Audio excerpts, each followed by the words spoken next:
According to new polling that was released at the beginning of this week by CBS News, an overwhelming 70% of Americans said that President Trump is following through on what he pledged to do during his historic campaign.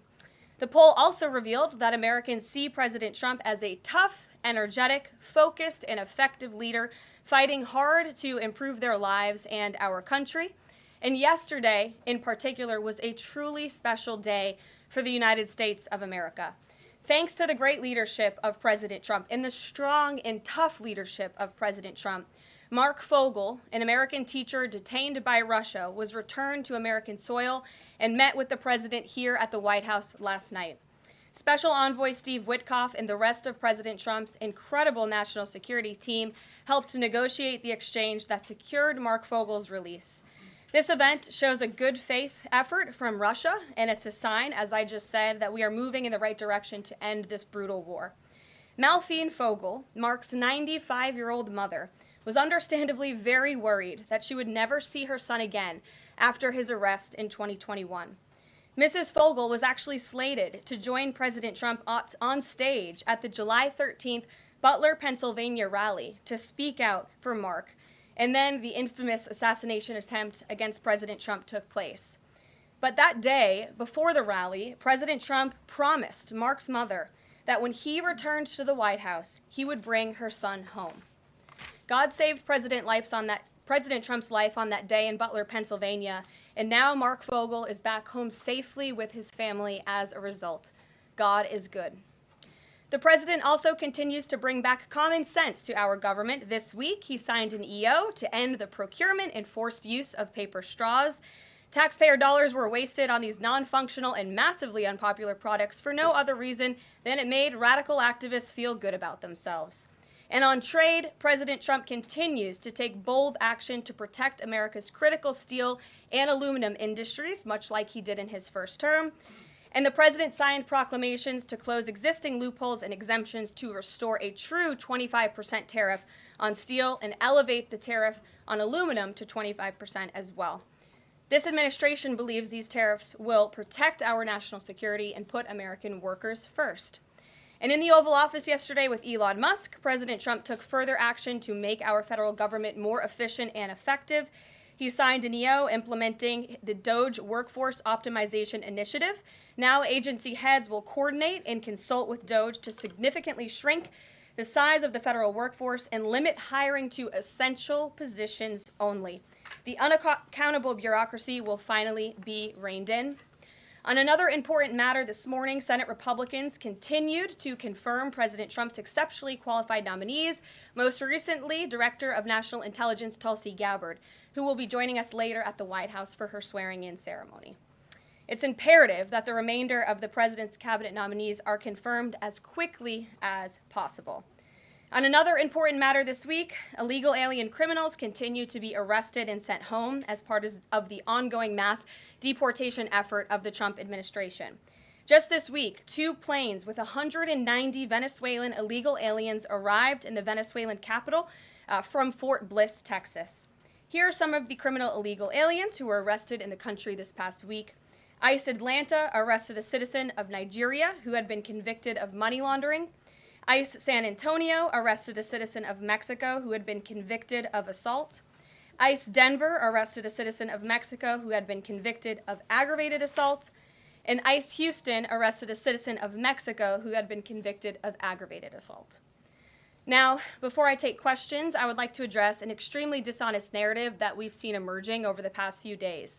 Many outlets in this room have been fear-mongering the American people into believing there is a constitutional crisis taking place here at the White House.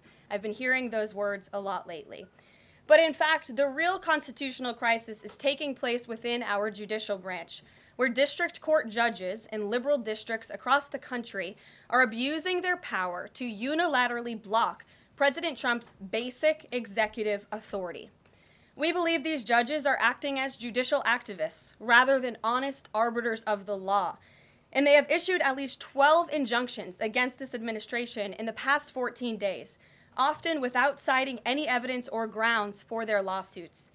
This is part of a larger concerted effort by Democrat activists and nothing more than the continuation of the weaponization of justice against President Trump.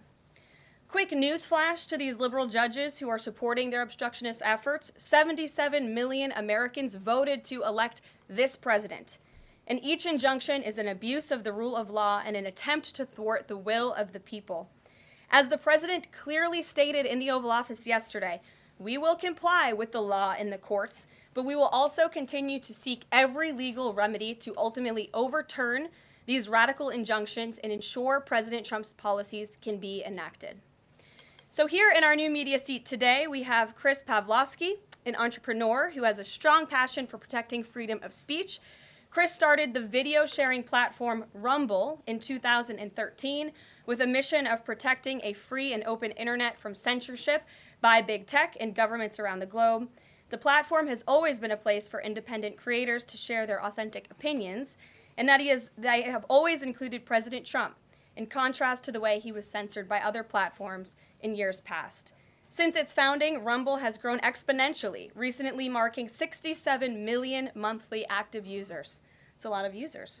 If you're watching right now and interested in sitting in this seat, you can apply, whitehouse.gov/new media.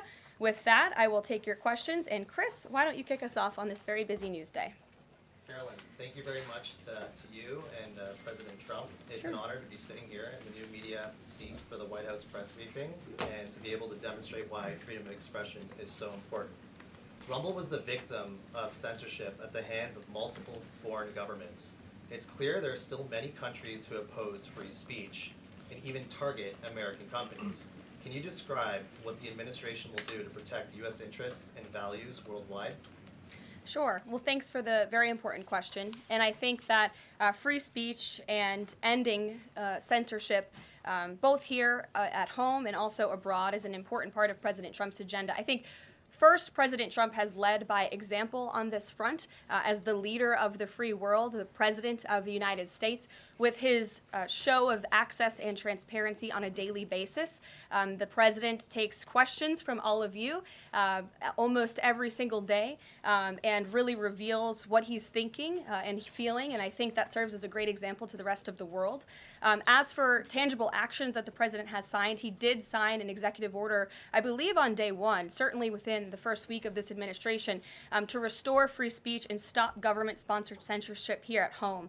And the EO made it very clear that federal employees are not allowed to engage in any activity that would infringe upon the American people's right of free expression. So I think the President has led quite strongly on this. And I would just add, this is part of the reason we have a new media seat, to invite new voices into this room. Again, we're going to need to expand this room because so many people are interested, and we're very excited about that. It's a privilege to cover this White House, but we want all voices to be heard. So thanks for being us with here, Chris, and I hope you enjoy the briefing. Sure. Jordan. Thanks, Karoline. Data out this morning showed that consumer prices were up across a variety of goods, and just before that report, though, President Trump called for lower interest rates. The Fed said it's holding rates steady to try and tamp down further inflation. So how would lowering rates help keep inflation in check for the American people? Sure. Well, first of all, on the inflation point, we did receive those numbers, and they were worse than expected, which tells us that the Biden administration indeed left us with a mess to deal with. It's far worse than I think anybody anticipated, because unfortunately the previous administration was not transparent in where the economy truly was. We know people at this very podium told the American people that inflation was transitory and that it would go away. That was not the case. And now the last report of the Biden administration, as revealed today, shows that inflation is still about 4.5% higher over the past 3 months. This is an indictment on the Biden administration's mismanagement of the inflation crisis and their lack of transparency in addressing it. As for tackling inflation and interest rates, the President has made his position on this very clear. He wants interest rates to be lower, he wants inflation to be lower, and he believes that the whole of government economic approach that this administration is taking will result in lower inflation. I have said that from this podium many times. The President had record low interest rates and inflation rates in his first term. He believes that the economy can handle it and withstand it, and we're doing a lot to tackle the inflation effort on this front. It's a whole of government economic approach, and I've talked about what we're doing to tackle inflation quite a few times from this podium. Can you update us on reciprocal tariffs? That's going to come before Prime Minister Modi's visit tomorrow. I do believe it will come before the Prime Minister's visit tomorrow, and I will let the President discuss the details on the reciprocal tariff front. But this is something he believes strongly in, and it's very simple logic as to why the President wants to impose reciprocal tariffs. It's the golden rule, which we all learned when we were growing up in school. Treat others the way you want to be treated, and far too many nations around this world have been ripping off the United States of America for far too long, and that's why the President believes this will be a great policy that will benefit American workers and improve our national security. JJ. On Doge and the fraud claims, Elon Musk in the Oval yesterday gave us some information on that. We're just wondering if there's some proof, evidence. Is the White House willing to share evidence of those fraud claims, or can Elon Musk come to the briefing room and share material evidence of what he's talking about? Sure, I would love for Elon Musk to come to the briefing room. That's why we had him go to the Oval Office yesterday, where I think he provided great answers. He was speaking in layman's terms, speaking common sense to all of you in the media, but also to Americans at home. But I would say especially to all of you in the media, because I think it's a real fallacy that there's this alleged lack of transparency when it comes to Doge. President Trump and Elon Musk have been incredibly transparent on what Doge is doing. There is an X account with the Doge handle. They are tweeting out what they are doing on a daily basis. They have a website where they are posting the receipts of the contracts that they are reviewing and the payments that they have stopped from going out the door. The secretaries of our departments have stopped from going out the door. And I would also say that before it was Elon Musk making our government efficient and accountable, it was some unnamed bureaucrat that none of you knew. Elon Musk is the richest man in the world. He's also now one of the most highly scrutinized men in the world alongside President Trump because of what he's doing and the access that he is allowing. So there's great transparency. As for the actual receipts, we are happy to provide them, and I actually brought some today because all of you know I love to bring the receipts. We have contracts upon contracts that we can send and provide this information to you. Let me be very clear. We are not trying to hide anything. We have been incredibly transparent, and we will continue to be. These are screenshots of contracts that Doge found across our government. This is a DEI contract, $36,000 for U.S. citizenship and immigration services. That is against the president's policies and his America First agenda. This is a $3.4 million contract, a Council for Inclusive Innovation at the U.S. Patent and Trademark Office, Department of Commerce, another DEI contract that Doge identified. I can continue to go through these. Oh, I love this one, $57,000 for climate change in Sri Lanka. What is this doing to continue the interests of the American people? Absolutely nothing. These are the line items across the federal government that Doge is identifying daily. They're moving very fast. There's a lot of paper that we can show you, but we're happy to do it. This administration has been more than transparent about what Doge is doing. And here's one of their tweets that they posted about the mine. I believe this is in Pennsylvania, where the federal employee retirement system is being processed. Did anybody know this was even happening in our country before Elon Musk talked about it in the Oval Office yesterday? A lot of Americans didn't. So we are providing transparency and accessibility on a daily basis when it comes to Doge.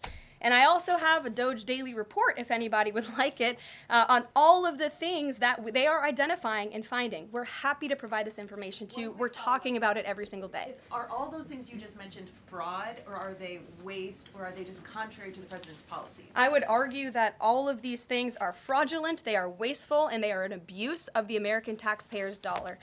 This is not what the government should be spending money on. It's contrary to the president's priorities and agenda. And again, we can continue to provide you the receipts for all of the fraud, waste, and abuse. And if anybody in here wants to argue that the federal government is not fraudulent in some capacity, be my guest, because I think the American people watching at home would beg to differ. Caroline? Mary. Hey, more on the judges. Does the White House believe the courts have the authority to issue these nationwide injunctions? We believe that the injunctions that have been issued by these judges have no basis in the law and have no grounds, and we will, again, as the president said very clearly yesterday, comply with these orders, but it is the administration's position that we will ultimately be vindicated, and the president's executive actions that he took were completely within the law, they were constitutional, and we look forward to the day where he can continue to implement his agenda. And I would just add, it's our view that this is the continuation of the weaponization of of justice that we have seen against President Trump. He fought it for 2 years on the campaign trail. It won't stop him now. Brian. Yes. I want to go back to DOGE just for a second. Earlier, the subcommittee headed by Chairman Marjorie Taylor Greene, her and her staff discovered $2.7 trillion in improper payments to Medicare, Medicaid, overseas, to people who should not have gotten it. Some of this room might have missed that press conference. Can you elaborate on what the president is thinking at this point? Well, again, that's another example. There's a very long list of the fraud, waste, and abuse that DOGE is identifying on a daily basis. Elon Musk also talked about yesterday about Social Security payments that are going out the door for people who are no longer with us, unfortunately. I would say that is certainly fraud. There's also a lot of contracts they've identified that, just as a hypothetical example, are $1 million, but only 500,000 went out the door. So where's the rest of that cash? And so that's the thing. Those are the things that DOGE is working on every single day. And I would just remind everybody in this room, this is what President Trump campaigned on doing. He's delivering on a promise that 77 million people elected him to do. James. Thank you very much, Caroline. Two foreign policy questions, if I may. Sure. First, the statement that was released after this morning's phone calls identified Mr. Witkoff as the special envoy who will be part of the delegation that undertakes to resolve the Russia-Ukraine war. I had thought that that individual was General Kellogg, and so can you clear that up? Sure, I'd be happy to. As you mentioned, the president, in his truth, following the phone call with Vladimir Putin, said that he has asked Secretary of State Rubio, the director of the CIA, John Ratcliffe, our national security advisor here at the White House, Michael Watts, and Steve Witkoff to lead the negotiations. As for General Keith Kellogg, he remains a critical part of this team in this effort. He's played a tremendous role in getting the negotiations to this point, and he's very much still part of the Trump administration. The other subject is Iran. I took note of President Trump's comments in his Super Bowl interview with our colleague Brett Baer to the effect that he wants to do a deal with Iran. However, that interview appeared after the supreme leader of Iran, the Ayatollah Ali Khamenei, had already ruled out any additional negotiations with the United States. So kind of a two-part question. A, what gives the president any confidence that Iran will come to the table?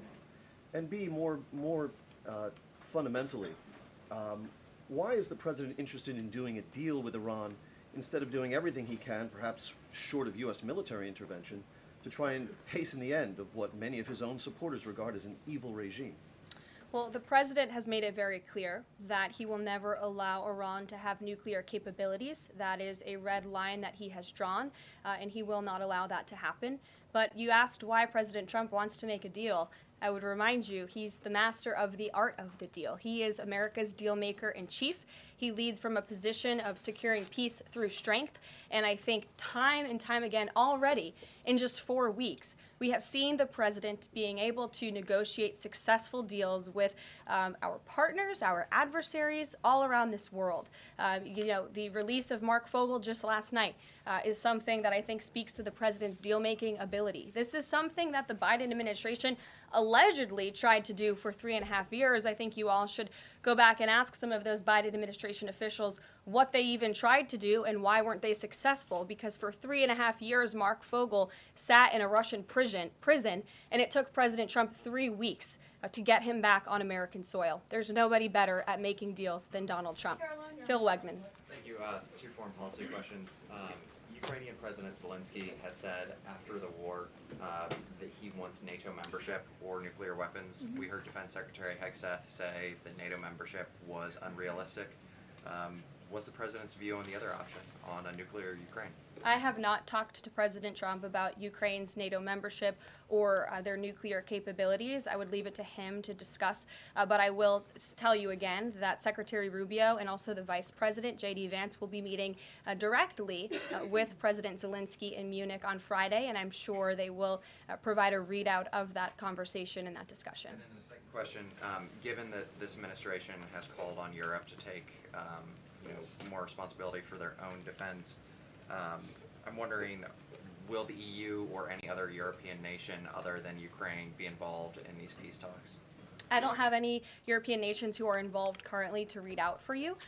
Certainly, you know, the president has employed a very strong team or deployed a very strong team to continue these negotiations. And the fact that he was on the phone with both President Putin and President Zelensky today shows that he's very much involved in this effort as well. And then just a follow-up, I guess. Sure. Should we expect the president to negotiate in person with Zelensky and Putin? I don't have anything to read out on that for you today. Maggie, good to see you. Thanks for taking the question. You talked about the transparency with Doge and Elon Musk's press availability yesterday. There is a conflict of interest law in place that says that people who have personal interests can't interact with government entities that could touch on those. Has President Trump signed a waiver for Elon Musk? Does such a thing exist?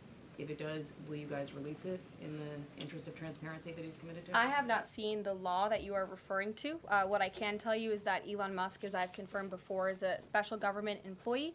He is filing the proper financial disclosure, and he is complying with all applicable federal laws. As you also heard, Elon address this directly yesterday in the alleged conflict of interest, and he said everything he's doing is very public, and if you all perceive a conflict of interest, you're welcome to bring that up. And as the president said, if he feels like Elon is engaging in something that's a conflict of interest, he will tell Elon not to do that. And Elon also said yesterday that before he moves forward with anything, he consults with the President of the United States. So we're very confident with the ethics and the guardrails that have been put in place here.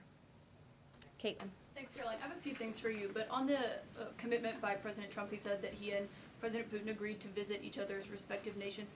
Are there any preconditions that President Trump has that President Putin must do before he goes and meets with him, withdrawing some forces, withdrawing all forces, anything like that? Not that I'm aware of. That doesn't mean they don't exist, but I was just talking with the president in our national security team. I wasn't made aware of any conditions, but if they exist, I'm happy to provide those. And on the president himself, you know, he styles himself as this master negotiator. He is now deploying these negotiations, saying that they start immediately. We did hear from the Defense Secretary, Pete Hegseth, though, today saying that NATO membership is not realistic for Ukraine and neither is returning to pre-2014 borders. Aren't they giving away bargaining chips before these negotiations have even started? Again, I haven't talked to the president about Ukraine's NATO membership, and he appointed several individuals to negotiate on his behalf. He's directly involved in these negotiations as well, and I'm sure if you ask him that question in the near future, when you're able to, he'll give you an answer. I just don't want to get ahead of him on it. And final thing for you, which White House official made the decision to bar the AP reporter from the Oval Office and the diplomatic reception room last night? Well, first of all, let me just set the record straight. It is a privilege to cover this White House. It's a privilege to be the White House press secretary. And nobody has the right to go into the Oval Office and ask the President of the United States questions. That's an invitation that is given. And there are hundreds of outlets on this campus, many of you in this room who don't have the privilege of being part of that pool every single day and getting to ask the President questions. We reserve the right to decide who gets to go into the Oval Office, and you all have credentials to be here, including the Associated Press, who is in this briefing room today. But isn't it retaliatory in nature is the argument, because the reason that the AP was barred, which they said was because they're not using the phrase Gulf of America, they're using Gulf of Mexico in line with their standards. And so the question here is this setting a precedent that this White House will retaliate against reporters who don't use the language that you guys believe reporters should use? And how does that align with the First Amendment commitment that you were just talking about? I was very upfront in my briefing on day one that if we feel that there are lies being pushed by outlets in this room, we are going to hold those lies accountable. And it is a fact that the body of water off the coast of Louisiana is called the Gulf of America. And I'm not sure why news outlets don't want to call it that, but that is what it is. The Secretary of Interior has made that the official designation in the geographical identification name server. And Apple has recognized that, Google has recognized that, pretty much every other outlet in this room has recognized that body of water as the Gulf of America, and it's very important to this administration that we get that right, not just for people here at home, but also for the rest of the world. Sure. Thank you, Caroline. The prisoner exchange with Russia coming at the same time as the president is now announcing negotiations to end the war in Ukraine. The timing of that is hard to ignore. Was Ukraine discussed as part of this prisoner swap? I was not involved in those discussions, so I can't comment on whether that came up or not. What I can say is that this was a very good deal for the United States of America and for the rest of the world. As you know, we have confirmed that the Russian who will be returning home very soon, Alexander Vinnik, was a non-violent crypto criminal, and as part of this exchange, he has forfeited more than $100 million that he obtained in that illegal crime. And in exchange, of course, we got Mark Fogle, who is a middle school teacher who kissed the American soil, but kissed the ground last night when he returned to the United States of America. It was a great deal and a great day for our country, and I think everybody, regardless of political affiliation, agrees with that. And was Russia made aware ahead of time of the parameters that the administration and Secretary Hegseth was going to be announcing today? The NATO perimeters? Yes. I'm not sure. You'd have to ask Secretary Hegseth in the Defense Department on that, since he announced them. Jackie. Thank you, Caroline. Just to be clear, so when we're listening for a shift in position on U.S. policy, should we only listen to the president and maybe not the Secretary of Defense? Because what he outlined today would represent a shift in U.S. policy. I'm not saying that. I'm just saying I speak for the President of the United States behind this podium, and I will let him discuss that. Can you tell us any more about the next hostage releases? I understand another Yeah. American's coming out today. Sure. I'm glad you asked. It speaks to President Trump's deal-making ability, and we can confirm the safe release of one American and two individuals from Belarus, one of whom worked for Radio Liberty. Out of respect for the privacy of these individuals, their request, we have no further details to announce on their identities, but we can confirm that one American was released today, and it's a remarkable victory on the heels of Mark Fogle returning to America last night. Anything on who the U.S. might be releasing in exchange? I don't have details on that at this moment. I don't have details on that at this moment. I do know that these three individuals have been released and are on their way home to their respective countries. Ouija. Caroline, thank you so much. Can you explain how President Trump envisions the war in Russia and Ukraine coming to an end? Does he expect Ukraine to hand over all the territory in question? Again, these negotiations are ongoing. I will allow the president to divulge any red lines that he may set, but I think as deals in the past have come to fruition, the president has proven one of the things that makes him a very effective negotiator is not revealing what he's anticipating from both sides, but he is at the forefront of these negotiations in addition to the very qualified individuals who he's tasked with speaking to both President Putin and President Zelensky. And speaking of deals, a meeting with the President of the United States offers any foreign leader credibility. Was it part of the prisoner swap with Fogle that President Trump agreed to meet with Putin? Again, I was already asked this question. I said I was not made aware of that, but we can certainly get you an answer on that. I'll check in with the NSC. Sure, Monica. Thanks, Caroline. It's clear that this administration is dedicated to both truth and transparency. We know that with Doge, but we also know that because this administration recently announced it's going to declassify the assassinations of Martin Luther King Jr., JFK, and RFK. I'm wondering, is it likely that we're going to see more information regarding the assassination attempts on the president's life while he was on the campaign trail? In regards to the assassination of the individuals you mentioned, President Trump signed that executive order directing the respective agencies to do it. I know that that process continues and is ongoing. He's committed to transparency in the declassification of these very important files that I think many Americans are not only interested in learning about, but also have the right to know about. As for the two heinous assassination attempts on the president's life, he's spoken to this publicly. I've spoken to him about it privately, and as he said publicly to all of you, he feels he has a right to know about further information about the individuals who tried to kill him, tried to take his life. And so, if and when we get that information, I'll leave it up to the president to decide whether or not he would like to reveal it. But I believe in the effort of transparency that we've seen consistently from this president, he certainly will. Daniel. Thanks, Caroline. I wanted to ask you about the $59 million that FEMA sent to New York City migrant hotels. Secretary Kristi Noem just put out a statement saying that she's clawed back the full payment that FEMA activists unilaterally gave to NYC migrant hotels. She wrote, "Mark my words, there will not be a single penny spent that goes against the interest and safety of the American people." What does the response of the Trump administration send to any federal bureaucrats that are thinking about obstructing the president's agenda? They will be held accountable. The president is signing executive orders daily, and he expects all officials across the administration, regardless if they are a political appointee or if they are a career bureaucrat, to adhere to the will of the American people and the 77 million Americans who re-elected President Trump. He is here for a reason, and he is focused every day on implementing his administration's goals and sending $59 million to a migrant hotel to house illegal immigrants when there are still people in North Carolina and California who have not received FEMA funding is not something that this administration is going to tolerate. Deanna. Thank you so much, Caroline. One on New York and one on Russia, please. On New York City Comptroller Brad Lander is accusing DOJ of clawing back $80 million that was intended for New York City FEMA funding. Wondering if you've heard about that figure, if that figure is accurate, and why that money was taken back. I have not heard about that figure. DOJ is moving very quickly, but I can get the receipts and gladly send them to you. I know that story is likely of great interest to the New York Post. And then one on John. Russia, please. Sure. Is President Trump waiting for a kind of signal or an action from Putin to go to Russia? And would he be willing to go to Ukraine in the future? I don't have any decisions to make on the president's potential visit to Russia or any in-person meeting at this time. John. Thanks so much, Caroline. Two questions, one on foreign policy, one on domestic policy. Following up on the president's call that he had with President Putin, does the president view Russia, does he view President Putin as an ally, as a partner, as a competitor, or as an adversary?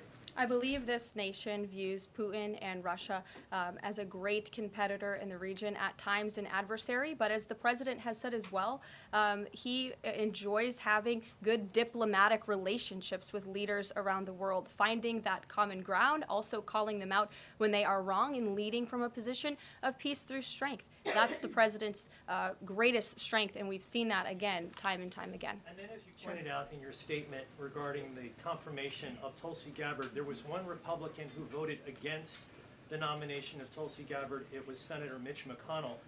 Similarly, how does the administration view Senator McConnell?